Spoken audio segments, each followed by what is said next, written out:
On behalf of the International Republican Institute, my name is Morgan Ortegas, and I am the co-chair of the Women's Democracy Network's Advisory Council.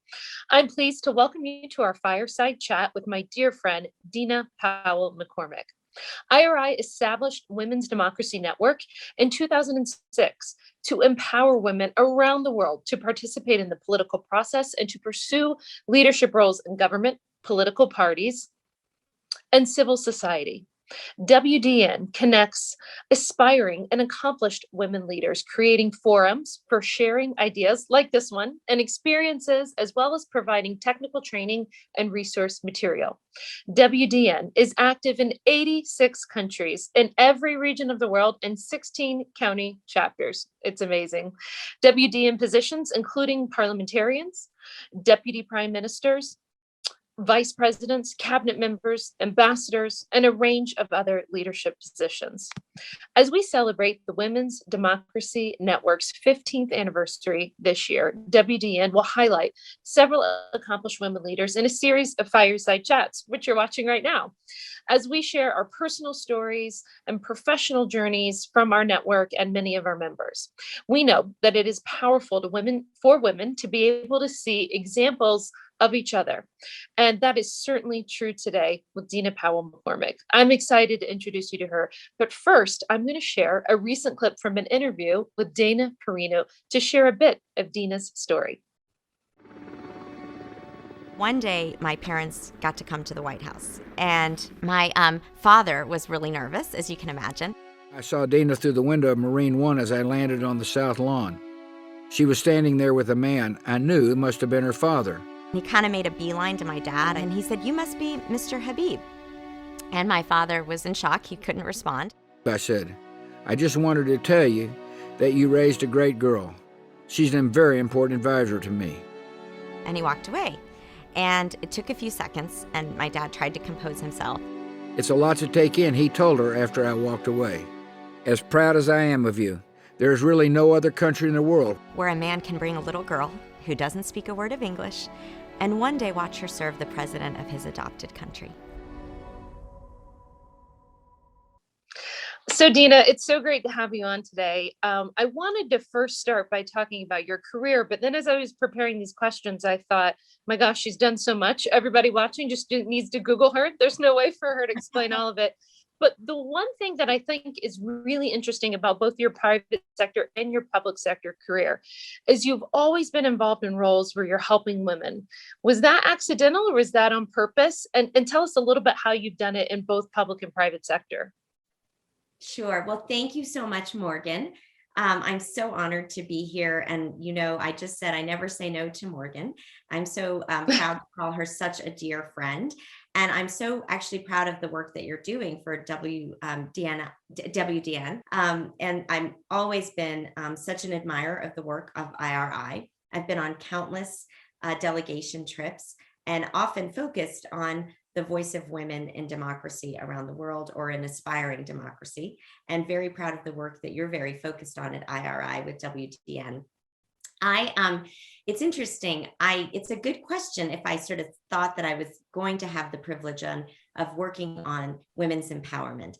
Probably was instilled in me a bit early by my grandmother, Nora, who was a remarkable woman.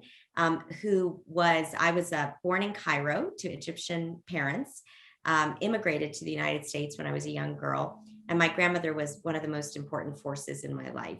And even though she came from such a traditional and religious, we're Coptic Christians, so very religious kind of background and perspective, she just always instilled in me a sense that women hold up the world, that women can do anything that they want to do, and that the world is a better place if they are at the center of the most important decisions. So I think it kind of started out, honestly, very personally.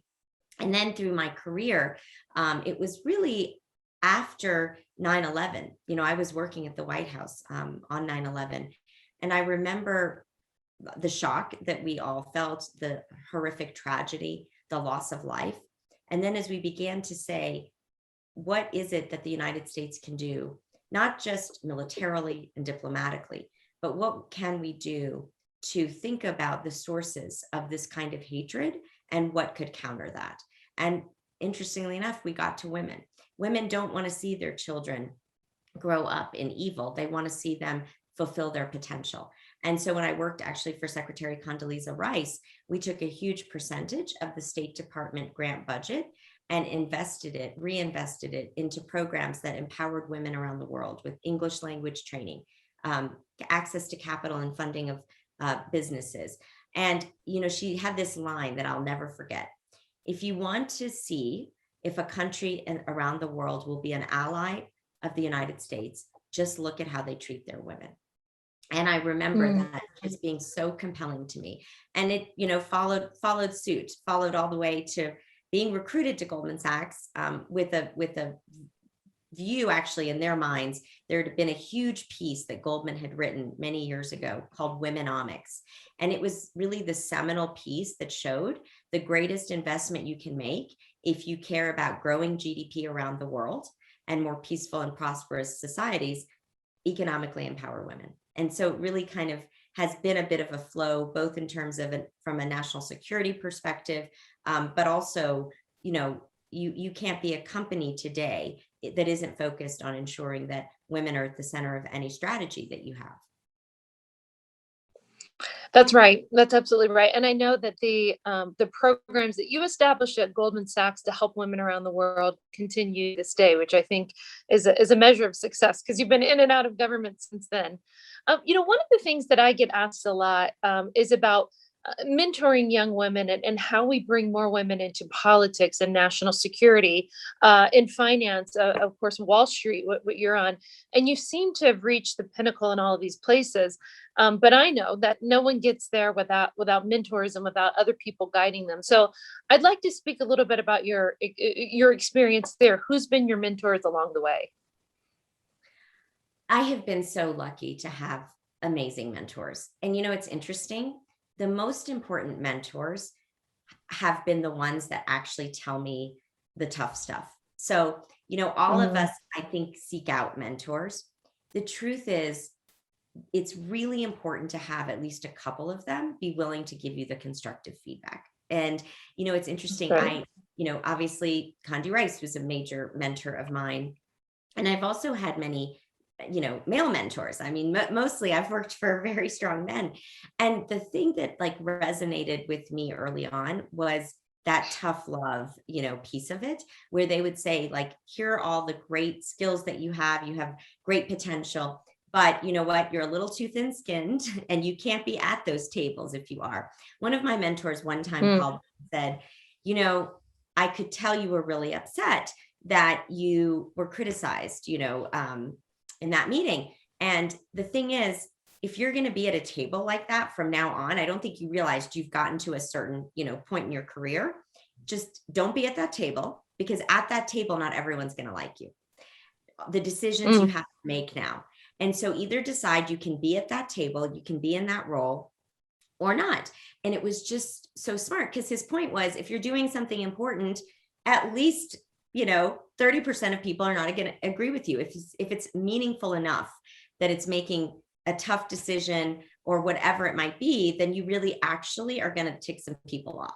My other big lesson that I want to share is, what we do as women, we always think about how I could have done X differently. I was just in a huge client pitch, and I took one of the women that worked for me with me. And we had practiced, we were prepared. We're always all prepared, right? I know you, Morgan, you get so prepared for any event, before anything that you're doing. It's why you've been so successful. So we were prepared. These two gentlemen who joined us kind of last minute did not seem as prepared to me, to be honest. And they made a couple of mistakes. 90% of what we did was exactly what we had said. And then we just sort of flubbed one little thing. It wasn't even a big thing that I think the client even noticed, but we walked out and we were like, oh, I can't believe we did that one thing. Meanwhile, the men were high-fiving each other. Yeah, we crushed that. And of course we got the business. And the thing that I realized is, we should not have focused on that, because that's wasted energy. I still work on that. But so many of us, I think, walk out of those rooms and we just kind of play in our mind what we could have done differently. Men don't do that, guys. They just move on to the next thing. And so that's another big thing that I work on all the time. And I always want to share that. And then finally, the importance of failure. I mean, it hurts when you fail. It hurts when you mess up. The truth is that is when I have grown the most. When I look back at the times that I don't know what I was thinking, probably I just maybe didn't have the experience, or why did I do that? And I now honestly do cherish those failures, because I will never do them again. They made me, kind of much stronger and much more equipped to deal with, the things that I deal with every day. So that sort of leads into my next question, where I was going. But to stay on the mentorship thing for 1 second, I want all the women and the girls watching us to know that Dina has a reputation throughout Washington and New York and really around the country of being a woman that helps other women, who mentors other women, who goes out of her way. And that's something that I've really learned from her and taken that lesson. There's sometimes where I think, Dina, that women can be competitive with each other, and want to be, the head woman at the table, especially when you see, only a few number of seats. But the one thing that I really learned from you that I think is, and I've really tried to do this in my own personal life, is to pay it forward, is to help other women, even if the person, may never even be able to help you. It doesn't matter. I think that you've really developed and cultivated that reputation. And so the next time you're in government and Secretary of State or whatever you are, there's this cadre of women behind you who you've helped along the way, who are going to be like your women warriors behind you. And I just think that's such an important lesson that I've learned from you, and something that I hope all the women watching will know about you, and will, like me, take that as a life lesson. But speaking, you talked about failures, but I think it's not just about failures, it's about challenges as well. And I think often, Dina, people look at you and they think, oh my God, she's done it all. She must have just been so lucky, or it was so easy, or it was so this. But there had to be all these times along the way that you wanted to give up, that it wasn't as easy. Can you sort of speak to that? Because I think sometimes people look at you and they get this rosy picture of how amazing your life is, and you've got challenges just like the rest of us. Oh gosh, so many. And first, on the mentoring piece, I want to tell you, I remember, as I was kind of building on, in my career, thinking I'm not senior enough really to help anybody. And there's no such thing. That's At right. any moment, you can reach back and help somebody. And I'm not just saying this, it is honestly the most rewarding, work I've ever done in my life. And I have this line now that I think about, which is what a woman's legacy should be is where all the women that worked for her. Because if we're not doing it, if we're not saying, it isn't that I got all these accomplishments, it's who worked with me to help me. And you're only as good as the team that you have, of course, but then how you empower that team and how you help promote that team. Honestly, the next job you have, you do kind of get a little bit of a reputation. Like, she really helped me. And the new, people that you're recruiting say, wow, look at these 3 people that worked for her and they got amazing jobs after she ensured it, or they got promoted under her.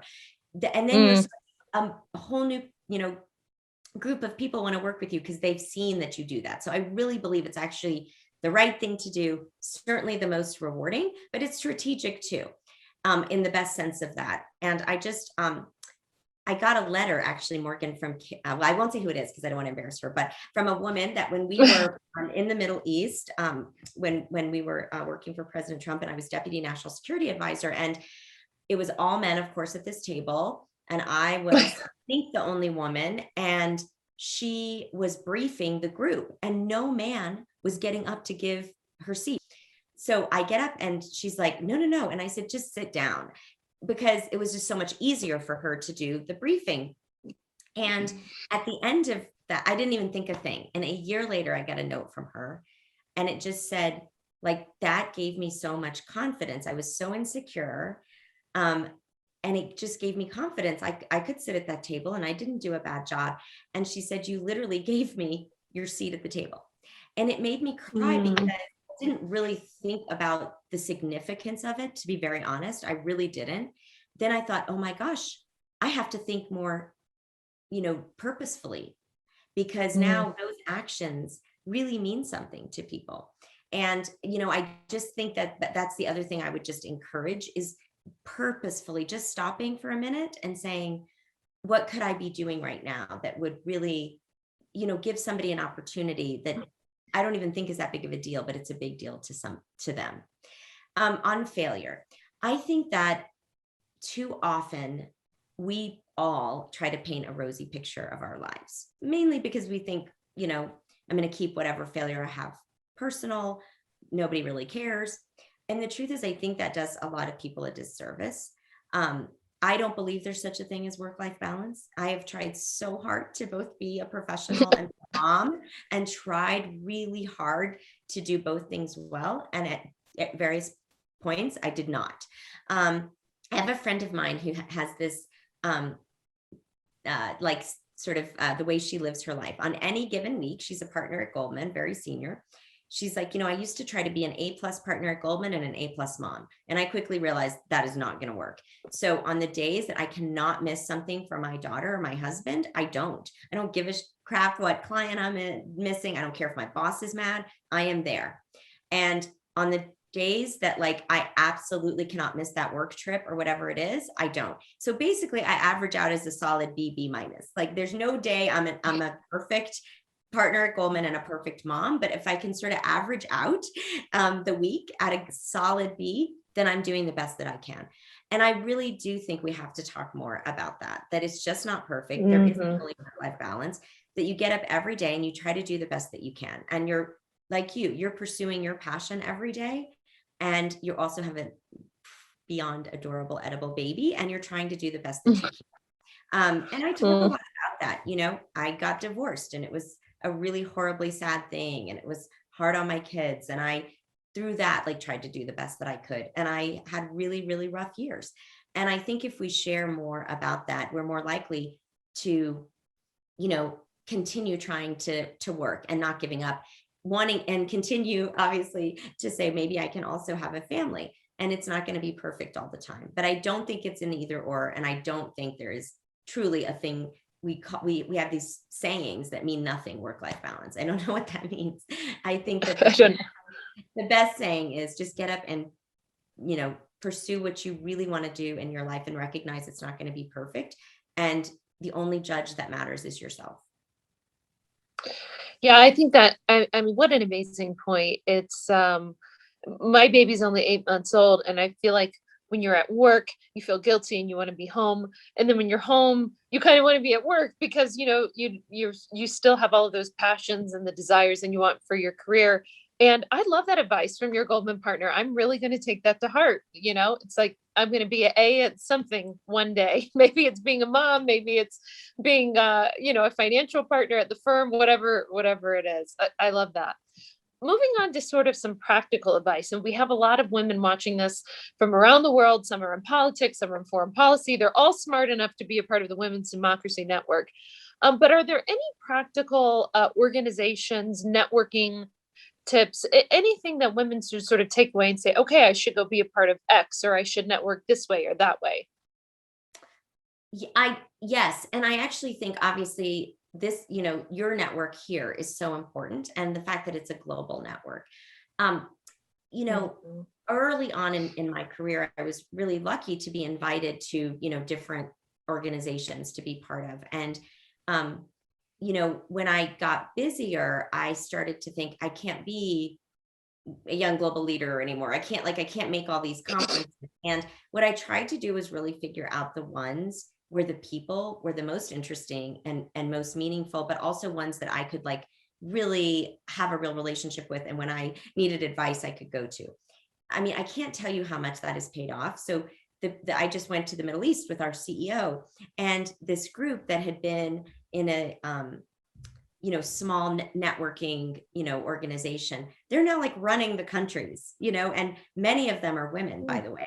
And, they're now my most important clients. Of course, they're my friends, but the networking is really actually more important than people realize, but not kind of later when you're like, oh, I'm going to go to this reception and meet these important people. The most important networking I've ever done was when I just was friends in an interesting group, or in Washington. Everyone is interesting, but before they're important. People really remember that. They remember how That's right. how you treated them when they had no job, they were, an intern with you. And then you stick with them and they remember that because it's a real friendship. The other big lesson is when people are down. I ran presidential personnel. And boy, you are the most popular person in Washington, let me tell you. I didn't even realize it. I was so young. I didn't even know I got invited to everything. Well, of course, because I had this role where people, wanted to be my friend in case they wanted a job. And the truth is, the minute you leave, you're like, oh, I guess that wasn't my real friend, And the important lesson, honestly, is be a real friend, and it ends up paying off so much more in life when you're a real friend, not a, I don't mean it in a bad way, but a networker just to be a networker. The other thing is, when somebody's down, whenever somebody is going through a hard time, and of course, again, if you are listening to this, you're in a role that's very likely a public role, or it might become a public role. We live today in such a society that is so sad. It's part of why no one wants to serve anymore, because there's personal business. And two of my friends recently went through that. One, a gentleman who was one of the most important figures in finance, and a woman who was working at a tech company. And they had very public, embarrassing things. By the way, neither of which were that bad. It's just that, in their roles, it got a lot of attention. They're the first, I called them that day. And I said, it feels so horrible right now, but I promise you're going to get through this. That's when you call. That's when you are there for people. And no, don't forget it. That goodwill, I honestly believe, I felt like such, really like, gosh, I hope somebody would do that for me. I hope karma is a thing, right.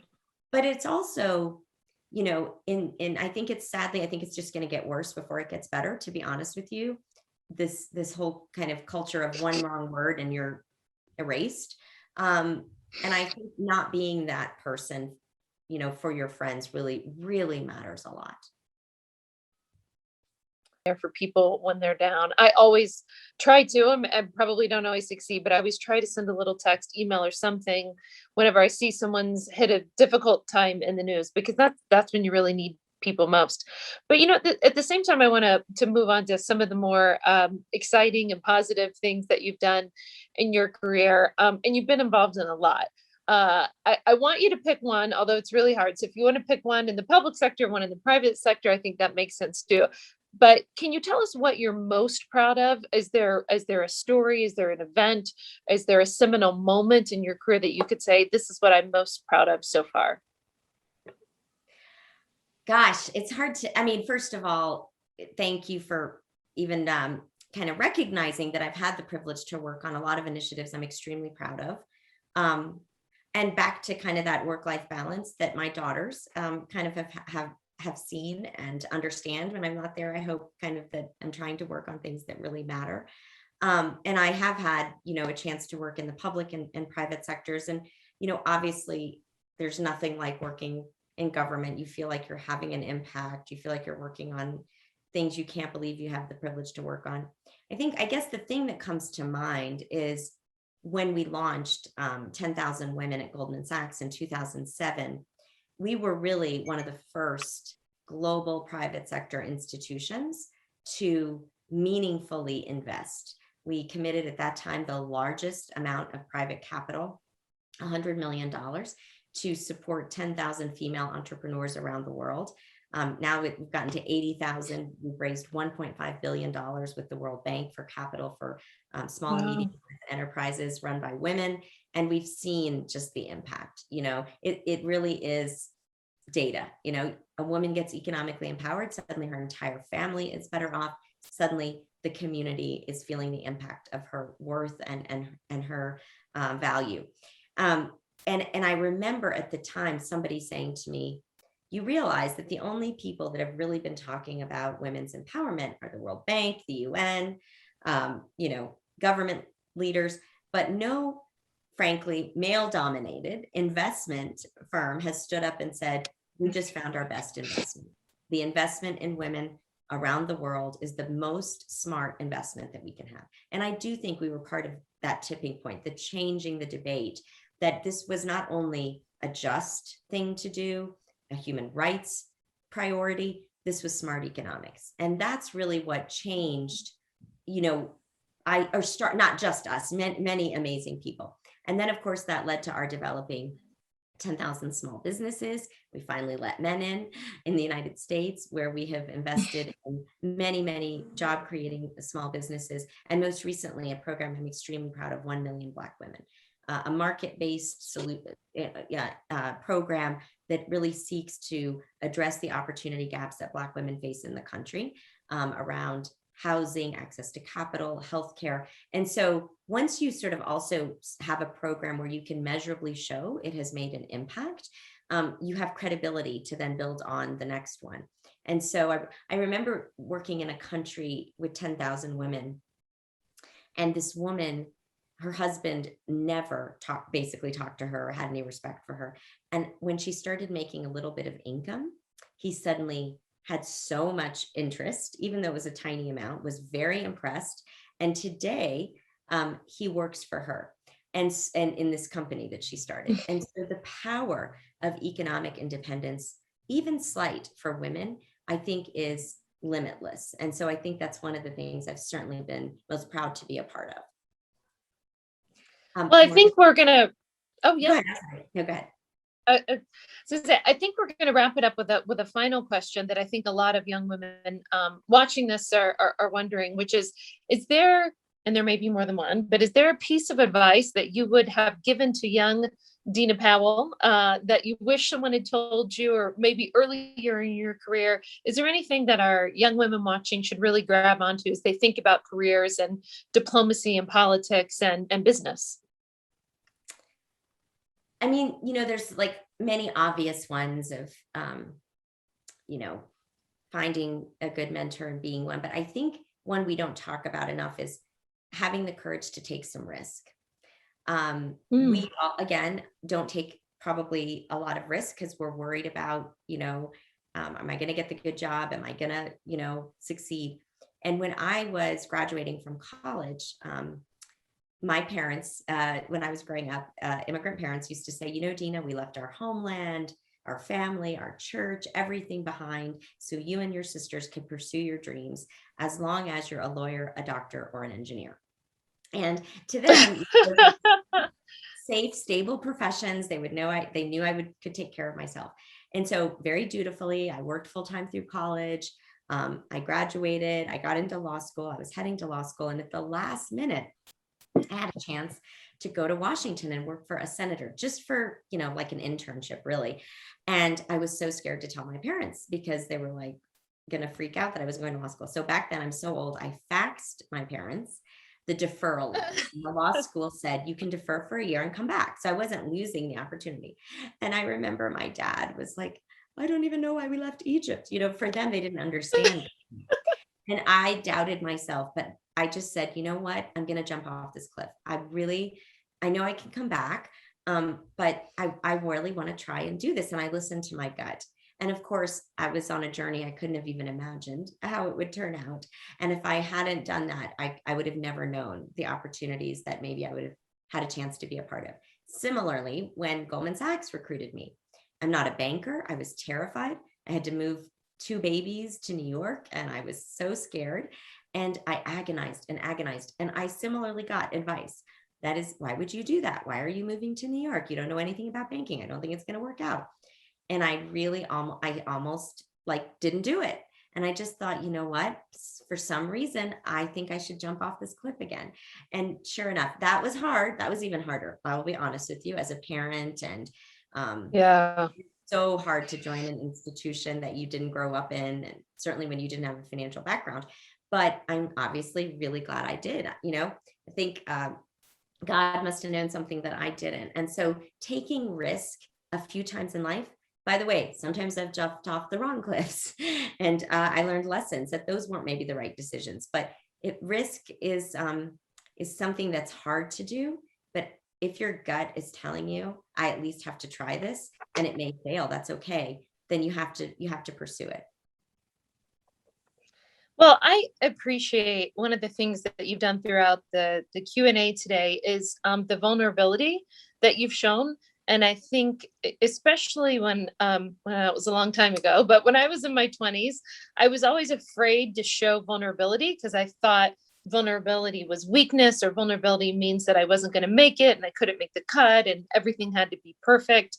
And I think one of the things that's always so refreshing about talking to you, and what I hope our young women get out of this today, is not only the successes, but the failures, the challenges, and how you overcame all of it. And there's the wonderful example too of having these beautiful girls, of having this amazing marriage that you're in now, where your husband is like, everyone loves your husband, right? He's a total badass and the nicest guy on the planet. And it just goes to show that if you keep pushing and pushing, it does work out in the end. And I certainly appreciate all the life lessons. I was sitting here doing this Q&A today, thinking about everything that the women watching were going to learn. And I took away a lot for myself, especially you tell that Goldman partner of yours that we're all going to strive. That's my goal for today, to strive to be a B or B plus mom partner at my investment firm. Yes. Well, listen, on behalf of the Women's Democracy Network and the International Republican Institute, I just want to thank you so much for being with us today. Thank you for your commitment to IRI through these many years, your commitment to women, your commitment to democracy. And we know there are still, believe it or not, many more mountains that you, Dina, Powell, and McCormick, are going to climb and conquer. And we're going to be there for it all. Oh, thank you, Morgan. Look who's talking. I can't wait to see what you're going to do. And I'm so proud and appreciative of IRI supporting women all around the world who truly need that support and feel it. So I'm proud to be part of this program. Thank you for having me.